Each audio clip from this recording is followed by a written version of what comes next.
على سيدنا محمد وعلى آله وأصحابه والتابعين وتابعيهم بإحسان إلى يوم الدين أما بعد. Syukur kita kehadrat Allah Subhanahu wa taala. Pada pagi ini kita dapat bersama-sama menunaikan solat subuh berjemaah. Geng subuh seperti Jumaat. Ramai juga seorang ni kan. Alhamdulillah.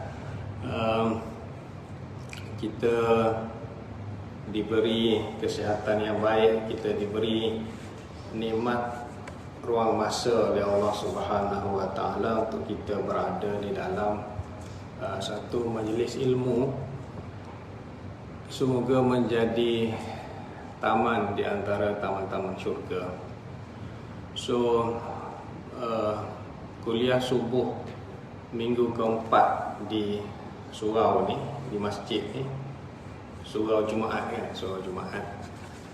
Kita akan bincangkan ataupun kita akan berkongsi tentang ilmu faraid, dan saya jadikan kitab fiqh manhaji sebagai kita punya panduan lah, dan saya gunakan kitab terjemahan daripada Pustaka Salam. Kalau yang beli Pustaka Salam, dia kena beli jilid 5. Dia sebenarnya 3 jilid je. Bila diterjemahkan oleh yang Pustaka Salam, dia pecahkan kepada 8 jilid. So jilid yang relevannya jilid 5. Dia ada satu lagi yang dikeluarkan oleh Jakim. Jakim 3 jilid lah. Satu lagi dikeluarkan oleh Darus Syakir Enterprise. Itu pun 3 jilid juga. So kita masuk kepada, dia panggil manik ataupun mawanik, penghalangan pusaka. Kita masih lagi basic sebenarnya walaupun dah bertahun. Tak apa. Penghalangan pusaka ini merujuk kepada yang pagi ni yang kita nak kongsikan, ialah seseorang itu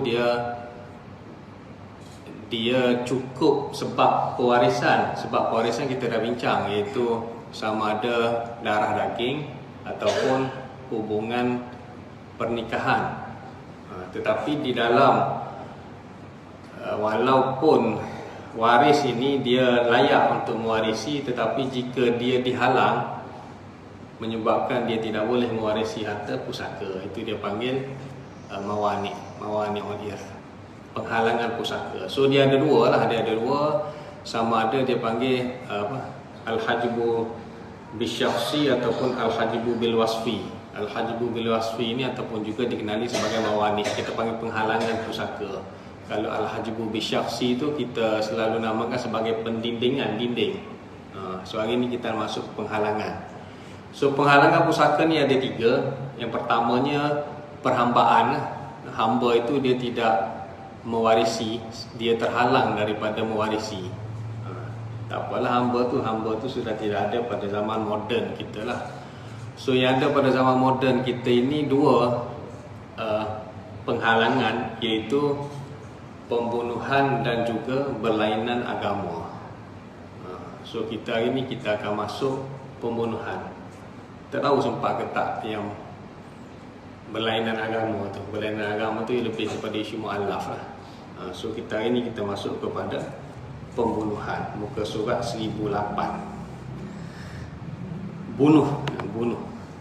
Pembunuh tidak boleh mewarisi harta orang yang dibunuh.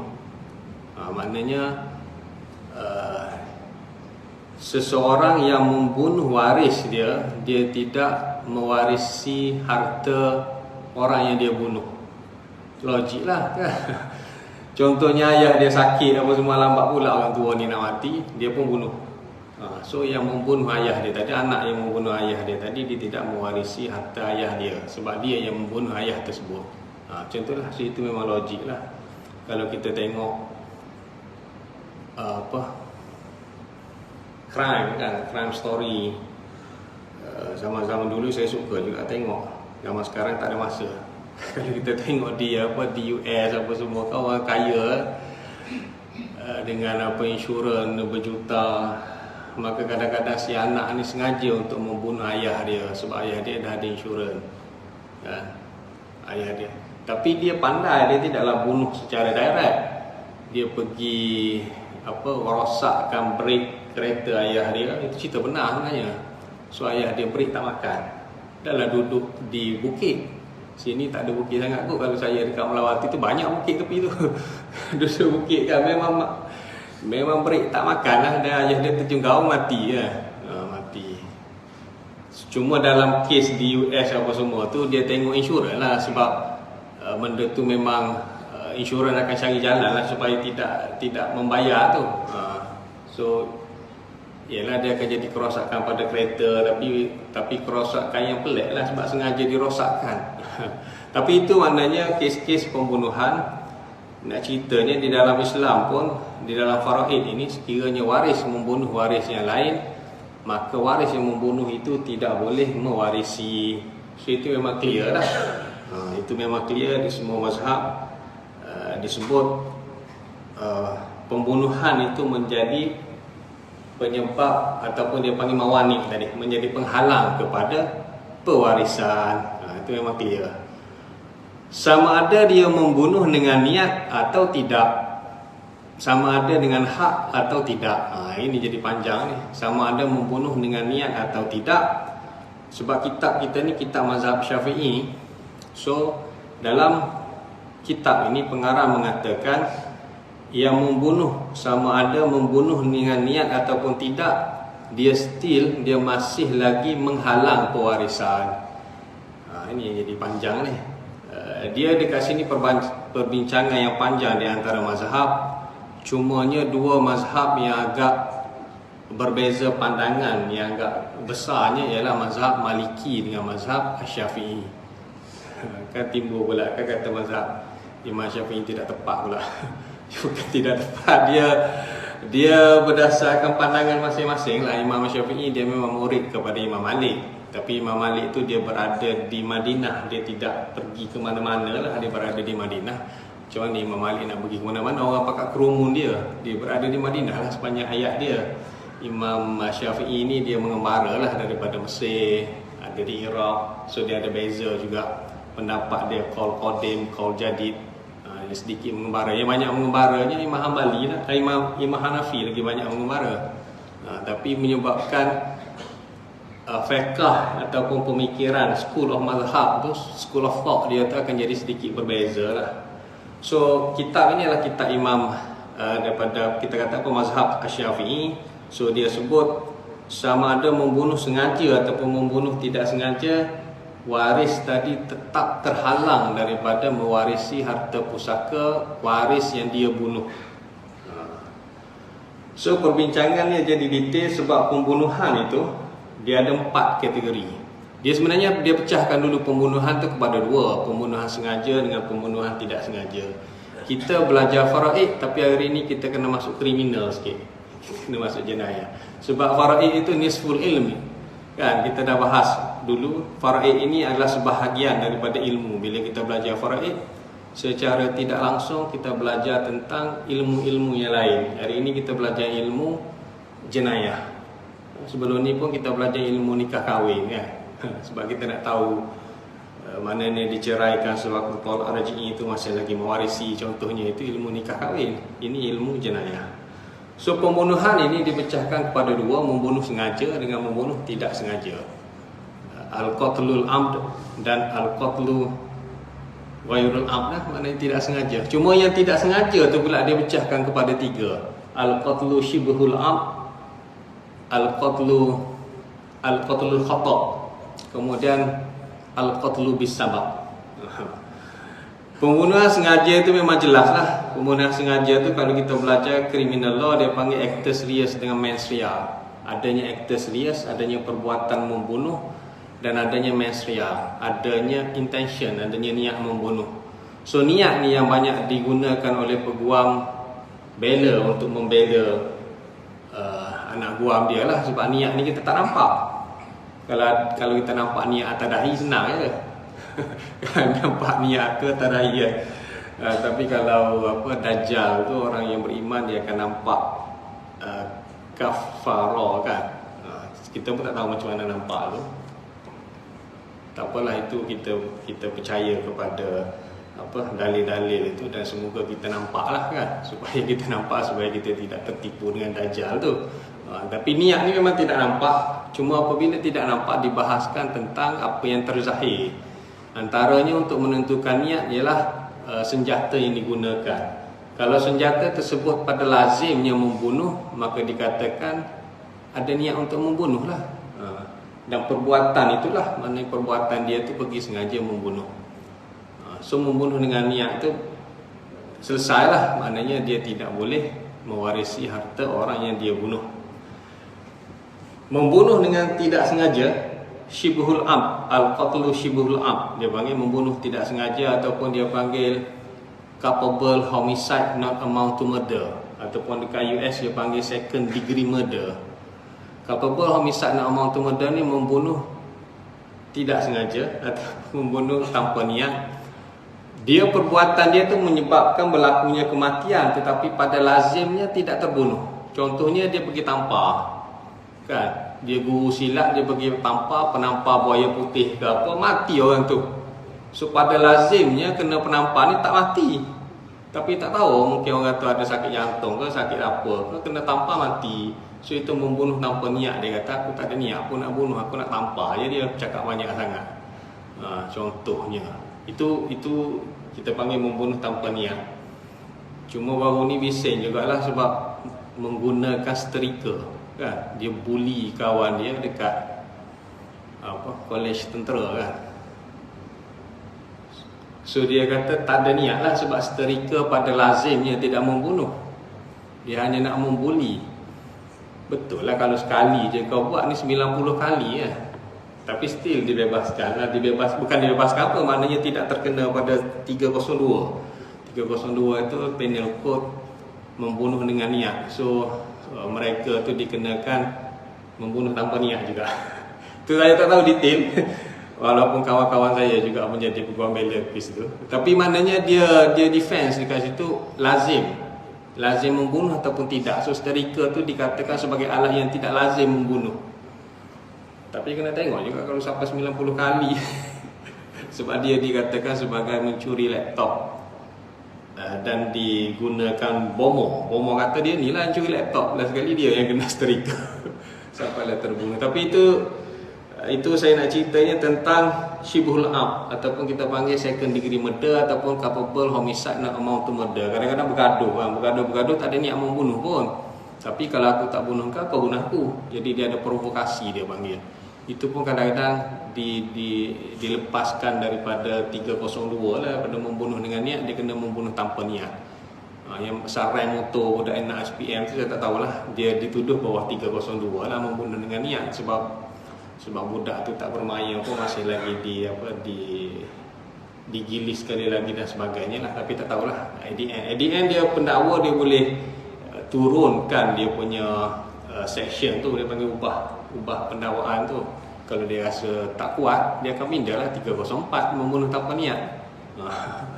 So itu adalah ilmu-ilmu perundangan tentang pembunuhan. So saya nak ceritanya pembunuhan tu banyak. Membunuh dengan niat, membunuh tanpa niat. Itu syibhul am. Kita pun jadi macam ragu-ragu, ada niat ke tak ada niat. Dia panggil syibhul am. Yang satu lagi membunuh, dia panggil al-qatlul khata'. Qatlul khata' ni jelaslah tidak sengaja, membunuh secara silap. Membunuh secara silap ni selalunya dibuat contoh, seseorang itu pergi berburu. Dia pergi berburu dalam hutan, dia tengok kawan dia tidur, kan? Pukul 3, 4 pagi. Pukul 3, 4 pagi lah ada wakil bulan kalau dalam hutan ni. Kan? Dia bangun, dia pun pergilah cari kijang, landak ke apa. So dia nampak bergerak-gerak di belakang semak. So dia pun tembaklah. So senapang tu lazimnya membunuh. Terimanya di belakang semak tu rupanya kawan dia yang tidur. Sekali dia bangun juga. Kau nak memburu, aku pun nak memburu. Bangun senyap-senyap, dia kata. So tengok siapa yang paling hero. So last kali dia terbunuh kawan dia sendiri. Itu kita panggil qatlul khata'. Dari segi istilah dia bukan qatlul syibhul amd. Ain mim da. Ini qatlul khata' dia panggil, membunuh secara tersilap. Itu pun tidak sengaja lah. Itu antara contoh yang selalu digunakan lah. So kalau si ayah sedang berburu, anak pun sedang berburu, anak nak tembak kijang atau tembak ayah, itu kira qatlul khata' lah tu. Pun tidak mewarisi lah kalau ikut mazhab Syafi'i, walaupun tidak sengaja. Sebab mazhab Syafi'i ini sengaja ke tidak sengaja semua tidak mewarisi. Cuma saya perhaluskan lagi dengan kategori-kategori.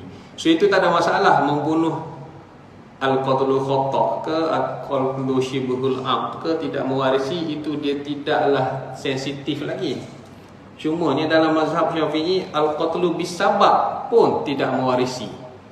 Al-qatlu bisabab ni yang jadi lagi panjang perbahasan.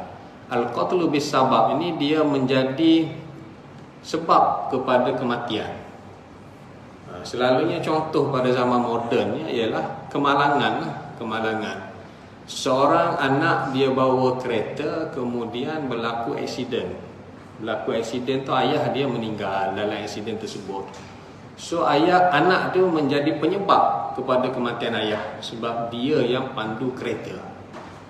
Walaupun dia tidak sengaja, walaupun dia tak ada niat, tetapi mengikut mazhab Syafi'i masih lagi anak tersebut terhalang daripada mewarisi pusaka ayah. Sebab sama ada sengaja atau tidak sengaja, semuanya terhalang pembunuhan itu. Ini mazhab Syafi'i. Mazhab Syafi'i ni memang ketat. Kita boleh fahamlah kalau pembunuhan sengaja memang tak jadi isu. Qatlu shibhul amd ataupun qatlul khata' mungkin tak jadi isu sangat. Tapi ini adalah qatlu bisabab, menjadi sebab kepada kematian, masih lagi dikira sebagai tidak sengaja. Sama ada hak ataupun tiada hak, masih lagi terhalang mengikut mazhab Syafi'i. So anak tadi masih lagi tak rapat. Kalau dalam kitab-kitab kuning dia selalunya bagi contoh anak menggali perigi. So kemudian bapa dia terjatuh dalam perigi yang digali oleh anak. Sama ada malam-malam nak pergi tandas ke, terjatuh dalam perigi itu. So dia dikira anak menjadi penyebab kepada kematian bapa. Itu kitab kuning dia bagi contoh gali perigi. Kitab moden dia bagi contoh aksiden lah. Kalau Ustaz Maizat pun dia mengajar itu pun dia bagi contoh aksiden kan. Anak tu bawa mek dia lepas tu pergi lalu ke jalan berubah-ubah kan. Berubah-ubah pop aksiden, mati mek dia tu mak dia lah. Kelantan panggil mek. Ustaz Maizat dia mengajar kan dalam bahasa Kelantan. Jadi viral pula yang Ustaz Maizat ajar. Tapi betul lah sebab dia ikut kitab mazhab Syafi'i. Sama ada sengaja atau tidak sengaja, sama ada dengan hak ataupun tanpa hak, dia dikira sebagai tidak mewarisi. Kalau ikut kitab ni, termasuklah jika dia menjatuhkan hukuman bunuh ke atas si mati. Contohnya abang dia ni hakim. Adik dia adalah seorang pengedar dadah. 39B, Akta Dadah Berbahaya. Gerbak-gerbuk didapati memang mengedar dadah sungguh, dan maknanya besar jumlah dia sehingga boleh masuk kepada 39B. Dan jenuh dah lawyer defense untuk perkecilkan amount dadah tu kan. Buang segala tangkai, buang segala apa, timbang berat juga. Tak boleh nak defend. Last sekali abang dia pun menjatuhkan hukuman bunuh kepada adik dia yang mengedar dadah. Dan adik dia ni tidak ada waris lain, maknanya tidak ada anak, tidak ada suami. Maknanya abang dia itu adalah waris kepada si adik. So abang itu pun tidak boleh mewarisi. Walaupun dia kata aku jadi hakim, dia bukannya aku bunuh adik aku, pun tidak mewarisi. Kitab ni sebut ni. Dan kitab ni bukan kitab ni saja, mana-mana kitab mazhab Syafi'i. Sebab dia kira termatinya si adik itu disebabkan abang yang menjatuhkan hukuman bunuh. Walaupun dia hanya menjalankan tugas. Itu contoh, dia bagi contoh. Sebab dia kata di sini kan, termasuk jika dia menjatuhkan hukuman bunuh ke atas si mati. Maknanya si mati itu waris dia menjatuhkan hukuman bunuh. Sebab tu kita kena recuse. Recuse ni maknanya kita menarik diri sekiranya kita ada kepentingan lah. Kita menarik diri daripada menjadi hakim. Sebab hakim ni dia kena bukan sekadar adil, tapi kena nampak adil. Dia adil lah, sebab adik dia pun dia hukum je bunuh. Tapi baik tarik diri boleh harta pusaka adik. Adik kan kaya mengadah-adah. Tapi maknanya kalaulah dia yang menyebabkan kematian, walaupun dia menjalankan tugas pun dia terhalang, itu dia akan mazhab Syafi'i. Dia sebab dia kata ada at-tuhmah. Mazhab Syafi'i ni kata ada at-tuhmah. Ya ke tak sengaja? Kok memang sengaja. Tuhmahan, ada tuhmahan. Dia nak menutup segala tuhmahan tu, maka mazhab Syafi'i dia keras. Dia kata ini tak boleh ni, kita tak tahu niat dia. Kok ada, memang ada tuhmahan. Memang sengaja dia bawa lalai nak suruh accident mati cepat ayah dia. Memang ada tuhmahan. Bila ada tuhmahan dia tutup, tu aja tak rapat. So berhati-hati di jalan raya. Itulah. Sebab itulah saya kadang-kadang isteri saya suruh dia bawa sendiri je lah. Bahaya juga saya bawa kereta accident, dia mati, saya tak dapat warisan dia kan. Dia kita bagi semua nama dia kan. So macam tu jugalah sebenarnya. Sebab kalau lah benda tu, so berhati-hati. Ini yang saya baca dalam kitab dulu ni, saya tak pergi yang model lagi ni. Atau dia menjadi saksi menyebabkan hukuman mati dijatuhkan kepada si mati. Dia jadi saksi saja, tapi dia waris. Menyebabkan warisnya itu mati sebab dia menjadi saksi, pun terhalang daripada pewarisan. Ada tuhmahan kat situ. Dia menolak segala tuhmahan mazhab Syafi'i. Ataupun dia memberi keterangan sokongan sahaja kepada saksi tersebut, pun still dia terlibat menyebabkan matinya waris tersebut. Ini kerana bunuh dianggap memutuskan hubungan saudara, dan hubungan saudara adalah salah satu sebab yang membolehkan pewaris mewarisi harta. Rasulullah SAW bersabda, laisa lil qatil syai'. Pembunuh tidak layak menerima apa-apa daripada harta pusaka. Rasulullah SAW juga bersabda, pembunuh tidak boleh mewarisi apa-apa harta pusaka. La yarithul qatil, ataupun di dalam atau kama qala di dalam wajah-wajah yang lain ada disebut al-qatil la yarith. Maknanya pembunuh tidak mewarisi. So pembunuh di situ disebut secara umum. Tidak disebut bunuh sengaja ke bunuh tidak sengaja ke bunuh dengan sebab ke penyebab kematian ke apa, disebut al-qatil secara umum. Maka Imam Asy-Syafi'i kata menjadi sebab pembunuhan pun terhalang.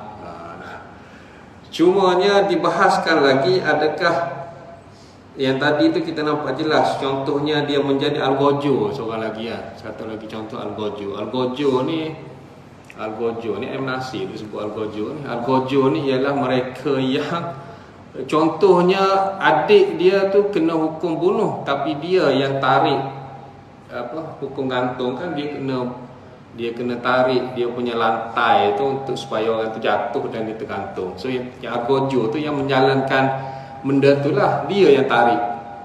Dia yang tarik adik dia tu pun jatuh lah, tergantung lah leher dia, hukuman gantung sampai mati tu. So al-gojo tu pun tak boleh, sebab dia menyebabkan kematian kan. So itu semua adalah benda-benda yang panggil penyebab kematian secara mubasyarah, secara jelas.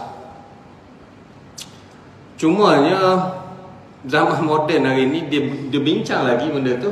Kalau sekiranya contohnya COVID-19, isteri dia disahkan COVID-19, selepas tu suami pula kena COVID-19, lepas tu isteri tak mati, sehat, suami mati. So adakah dikira isteri membunuh suami? Sebab adakah dikira suami itu mendapat COVID berjangkit daripada isteri? So kalaulah matinya suami disebabkan COVID-19 terjangkit kepada isteri, kalau ikut mazhab Syafi'i ini tak dapatlah. Sampai tahap tu pula dibincang. Dia kadang-kadang saya pergi kelas-kelas faraid, contohnya di universiti kan. Di universiti contohnya baru ni saya pergi di akademik APUM, Akademik Pengajian Islam Mesti Melaya, Jabatan Fiqh. Memang budak-budak fiqh lah kat situ, memang lagilah bincang dia tu detail lah, ada pening kita. Ni bincang detail benda-benda macam ni lah, benda COVID ni. So saya bincang dengan beberapa yang mengajar faraid ini, COVID-19 itu dia tidak termasuk dalam faktor yang dikatakan sebagai menghalang pewarisan. Sebab apa? Sebab di sana masih lagi ada dap. Macam mana kita nak pastikan suami itu berjangkit COVID daripada isteri dia? Sebab mungkin suami itu pergi membeli beras di 99 Speedmart, terjangkit kat situ. Sebab COVID itu dia dah sporadik, dia dah spora, dia dah merebak dengan terlalu besar sehingga kan tidak tahu berjangkit daripada mana. Kebetulan sahaja isteri dia yang kena dulu COVID, dan mungkin si suami itu bukan daripada isteri dia terjangkit COVID daripada tempat lain. So dia tidak ada mubasyarah, dia tidak ada direct lah maknanya. So COVID itu tak termasuk lah maknanya. Kalau berlaku kematian COVID macam tu, isteri masih lagi mewarisi suaminya yang mati COVID-19 tu. Sebab dia bukan direct, kematian tu bukan direct. Kalau semua banyak tak mewarisi. Semua Syafi'i pun tak kira yang tu, sebab dia kira too remote, terlalu jauh untuk mensabitkan sebab tu. Kemudian satu lagi isu yang lagi berada di zaman moden kita ini, kita panggil isu euthanasia. Euthanasia ni ada dua pula, aktif euthanasia dengan pasif euthanasia. Euthanasia ni ialah membantu orang yang sakit tu untuk mati lebih awal. Euthanasia, EUTHANASIA, euthanasia. Ya kot, saya pun tak tahu cara sebut macam mana. Kena buka dictionary. Sekarang ni kadang-kadang sudah pun berlaku, contohnya brain death, kematian otak kan, di hospital. Kalau di hospital swasta, lagilah cepat-cepat pindahkanlah ke cepat-cepat hospital kerajaan lah, takkan nak bayar bil banyak-banyak. Memang orang tu dah brain death kan, tidak ada possibility untuk sembuh daripada penyakitnya, bahkan memang secara logiknya meninggal. Cuma oksigen diberi, mesin-mesin diberi dan menyebabkan dia terhidup dengan bantuan mesin. So doktor pun cakap aje lah, kita nasihatkan supaya dibawa balik aje lah. Sebab doktor pun dia tak boleh nak kata apa kan. Tapi kita tak boleh buat apa, kena dapat konsen daripada waris. Waris kena tanda tangan membenarkan doktor untuk mencabut segala alat bantuan. Itu dia panggil pasif euthanasia. Kalau aktif euthanasia, dia cocok obat terus. Cocok obat lah, cepat sikit mati daripada dia menanggung keperitan. Tapi aktif euthanasia ni tak berlaku sangat kot di tempat kita. Tempat-tempat moden sana di US, di apa semua mungkin berlaku lah. Tapi doktor haiwan ada buat aktif euthanasia ni kan. Kita bagi kucing dekat dia kata kucing ni tak ada chance untuk sembuh. Daripada dia menderita, kita cucuk aje lah. Cucuk 3-4 jam mati kucing tu. Itu sebenarnya aktif euthanasia. Sebab kalau dibiarkan pun tak akan hidup, sebab dia sudah ada kuman-kuman dia, bahkan akan berjangkit pada kucing lain ataupun mungkin pada tuan dia, pada kita. Doktor haiwan banyak juga guna aktif euthanasia. Cuma manusia ni saya tak nampak sangat kita menggunakan aktif euthanasia tu, sebab dia juga ditentang oleh penganut agama Hindu, Buddha, Kristian, Islam lagilah, sebab dia kira macam membunuh pesakit tu. Tetapi pasif euthanasia memang berlaku kan. Maka doktor kata kita hanya boleh cabut dengan izin lah. So isteri dia pun tanda tangan lah, ataupun anak sulung tanda tangan lah, borang membenarkan doktor mencabut mesin-mesin yang membantu ayah dia yang sudah pun koma ataupun sudah pun brain death kan, sudah pun mati otak kan, tidak ada chances untuk tu. Lepas tu matilah si bapa tu sebab sudah tidak ada bantuan pernafasan dan sebagainya. Ataupun setengah-setengah kes tu dia balik rumah dulu, lepas kat rumah tu boleh dia cabut oksigen dan sebagainya. Lepas tu cakaplah ke abang tu, abang lah yang bunuh ayah, abang tak dapat lah harta pusaka sebab abang yang sign surat konsen. Kan Kan belajar pusaka ni kan, engkau yang menyebabkan kematian, kau tak dapatlah harta ayah abang tu kata celaka engkau. Aku tak pergi kuliah subuh, kau pergi kuliah subuh, kau suruh aku yang tanda tangan. Sebab menyebabkan kematian tidak boleh. So itu dibahas, adakah itu menjadi penyebab kepada kematian? Itu pun susah, saya nak jawab pun susah kan? Kalau ikutkan sekali memang penyebab kepada kematian lah. Sebab membenarkan maka ditarik. Maka ditarik. Dan mati itu disebabkan tidak ada bantuan. Tapi kalau kita nak kata tak buat macam tu pun dah sudah tidak ada chance untuk hidup, bahkan memang mati dah pun, brain death kan, brain death. So itu saya pun tak tahu. Student tu pandai-pandai tanya, pandai-pandai lah cari jawapan, saya kata. Sebab dia yang tanya, dia yang belajar fiqh, dia boleh tanya kita pun nak jawab tak tahu. Kalau ikut mazhab Syafi'i sekali fikir memang kena juga lah, sebab dia menjadi penyebab.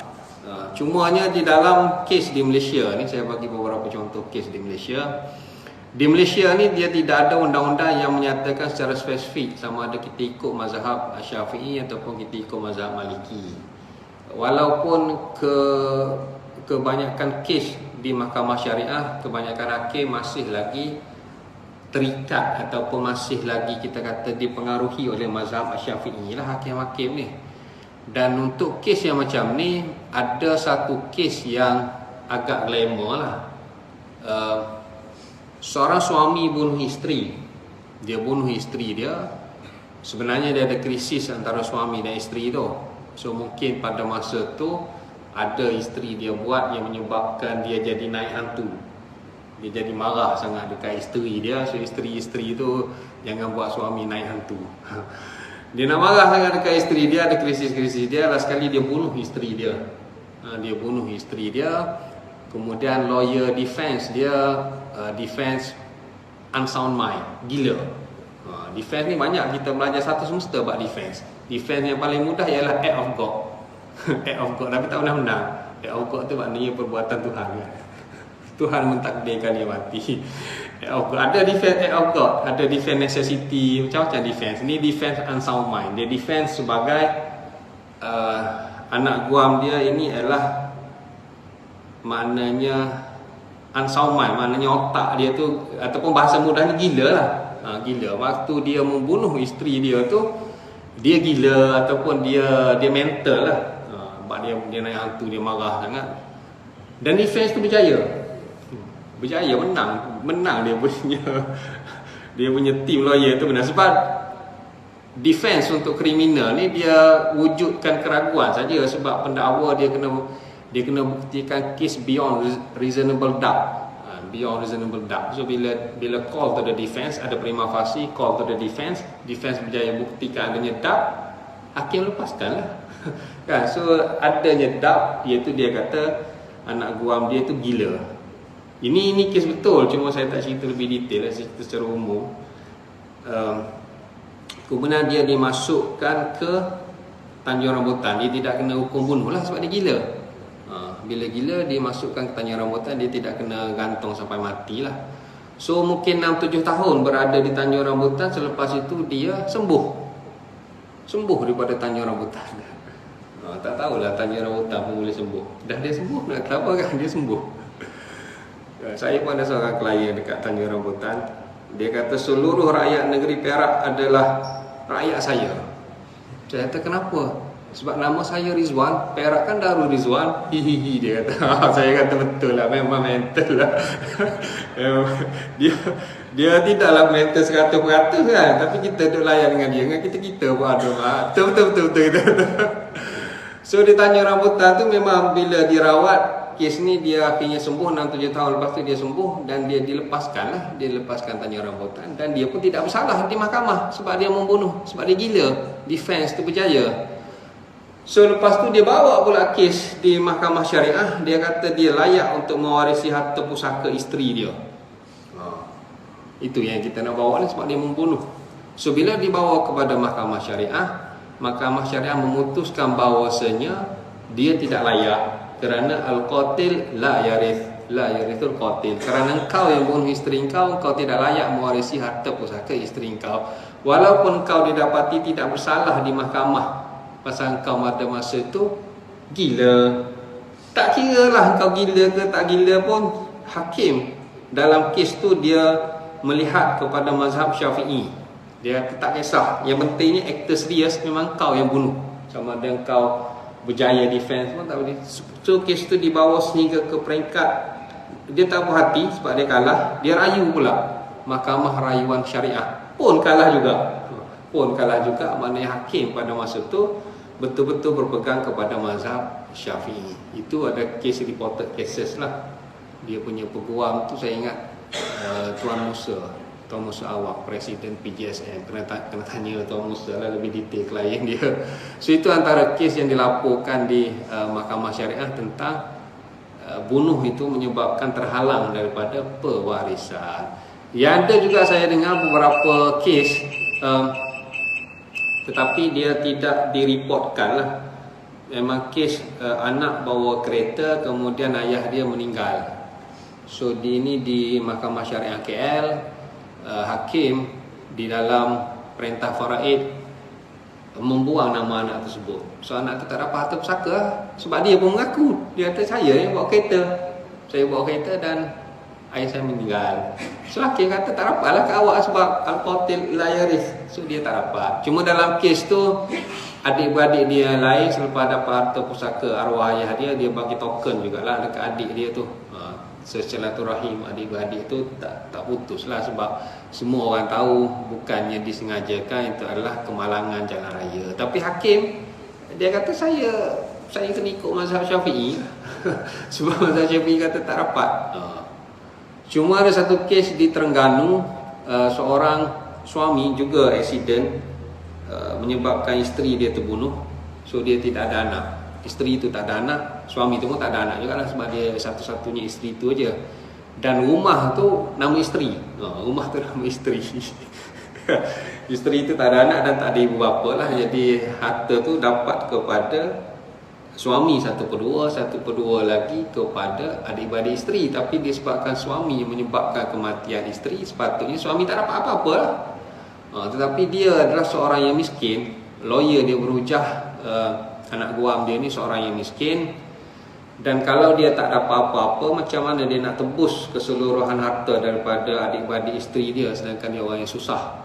Cuma saya tak tahu susah dia tu macam mana, petani ke, peladang ke, pesawah ke, jual kuih ke apa, saya tak tahu. Saya tak tengok fakta detail lah. Kadang-kadang petani lebih kaya daripada kita pun berani modal. Tapi dia dihujahkan sekiranya dia mengikut kepada mazhab Syafi'i, maka dia memberi kezaliman kepada waris. Sebab dia ada satu tu je tanah pun, bukannya ada tanah-tanah lain. Kalau tanah lain tu mungkin adik-beradik akan tolak lah, tak apalah kita tolak lah dekat suami dia, yang lain tu kita ambil lah, mungkin. Tapi kalau satu tu je, kalau waris pun nak je rumah satu tu, jadi gelandangan lah si suami kan? Sebab suami tak dapat apa-apa kan. Jadi dihujahkan atas dasar kemiskinan tu. So meminta budi bicara hakim untuk dia keluar daripada mazhab Syafi'i, dan hakim setuju. Dalam kes tu hakim setuju. Dia sebut, dia kata kalau ikut mazhab Syafi'i, suami tak dapat apa-apa sebab suami menjadi punca kematian isteri. Walau bagaimanapun saya melihat kepada fakta kes, sekiranya saya memutuskan kes ini mengikut mazhab Syafi'i, maka dia akan menzalimi waris. Maka saya berpindah kepada mazhab Maliki. Maka saya kira pembunuhan yang berlaku adalah tidak sengaja. Saya mengeluarkan perintah faraid mengikut mazhab Maliki, yang mana suami tidak terhalang. Maka suami dapat 1/2 dapat kepada waris-waris si mati itulah, adik-beradik kepada isteri. So ringkasnya dah sampai 7.5. Ringkasnya maknanya di Malaysia ni kita belum ada enakmen harta pusaka yang menyebut secara khusus kiranya benda ini berlaku, apakah yang perlu diputuskan oleh hakim. So dia masih lagi bergantung kepada ijtihad hakim. Untuk hakim itu memutuskan sama ada nak ikut mazhab Syafi'i ataupun nak ikut mazhab Maliki atau mengikut mazhab-mazhab yang pandangan-pandangan ulama lah. Jadi masih lagi ketidaktentuan lah. Cumanya jika kita ada kes dan kita merasakan apakah keadilan, kita akan cuba perjuangkan keadilan. Saya rasa apakah yang lebih adil mengikut sesuatu kes lah. Dan saya rasa Ialah yang di Terengganu tu saya nampak adil lah kalau dia lari pada mazhab Syafi'i pun sebab kesian lah dekat si tak ada harta lah dia kan, isteri tak ada harta pun tak ada, dah lah dia beli rumah tebuh nama isteri lah contohnya lah kan. Tapi yang si anak tadi mungkin sudah pun melihat adanya faktor adik-beradik yang lain tidaklah akan membuang adik dia yang menyebabkan kemalangan tu, so mungkin diputuskan tak adalah nama dalam senarai faraid, tapi dapat secara token selepas tu lah dia panggil takharuj, diberikan selepas tu kepada adik tu. So itulah isu dia, al-qatil la yarith. So dia memang menjadi perbahasan sebabkan mazhab Syafi'i yang rigid, bukan pendapat Imam Syafi'i itu tidak tepat kerana dia melihat kepada at-tuhmah, dia nak menutup segala pintu tuhmahan, maka dikatakan apa saja jenis pembunuhan sengaja tak sengaja terhalang. Yang lain tu dia fikir lain. Ulama lain dia fikir lain. Cuma yang jumhurnya ialah sesiapa yang menyebabkan kematian tidak sengaja, dia sepatutnya ada kafarah dengan diri dia sendiri. Ini tak ada isu. Tapi ramai tak buat, ramai yang tak tahu. Sesiapa yang menjadi punca kematian seorang yang lain secara tidak sengaja, maka yang menjadi punca tadi dia kena berpuasa 2 bulan berturut-turut sebagai kafarah dia dengan Allah Subhanahu Wa Taala. Ini tak ada khilaf. Tak ada khilaf, tapi orang tak buat. Jumhur kata kalau dia menjadi punca matinya orang lain, walaupun dia tidak sengaja pergi mahkamah pun dia bebas, dia still kena puasa 2 bulan berturut-turut sebagai kafarah dia dengan Allah Subhanahu Wa Taala, supaya dia lebih berhati-hati dan dia lebih mendekatkan diri kepada Allah Subhanahu Wa Taala. Bukan dia kena bayar apa-apa pun, dia just ibadat puasa. Syahraini mutatabi'ain. Ini ramai yang tak buat. Cumanya ada satu pandangan daripada mazhab Asy-Syafi'i, dia kata kalaulah tidak mahu berpuasa, dia hendaklah membayar makan fakir miskin seramai 60 orang. Yang malas beribadat akan ambil pendapat ni lah. Akan ambil pendapat yang lemah lah. 60 orang fakir miskin, kalau seorang makan RM10, RM10 baru RM600 60 orang. Bayar lah RM600. Tapi kalau bayar pun okey dah, tak bayar-bayar juga sekarang. Ya, sepatutnya saya kata sepatutnya highlight benda ni lah. Ambil pendapat yang paling malas pun at least dapat RM600. Masukkanlah kepada fakir miskin kan. Ini benda tak ada khilaf. Sebab itu dia kira ibadat khusus antara yang membuat itu dengan Allah Subhanahu Wa Taala. Dia sepatutnya puasa lah supaya mendekatkan diri, supaya kita berhati-hati dan sebagainya lah. So saya itu saja untuk pagi ini kita bercakap tentang al-qatlu. So berhati-hati, yang saya bergurau tu saya minta maaf lah, bawa lah kereta. Lepas ni tak nak bawa kereta semua orang sebab takut menyebabkan kematian pewaris.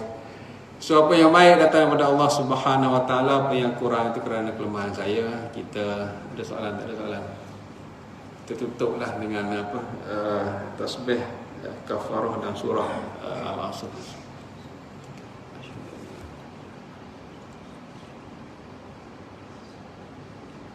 Wabillahi taufiq wal hidayah. Wassalamualaikum warahmatullahi taala wabarakatuh.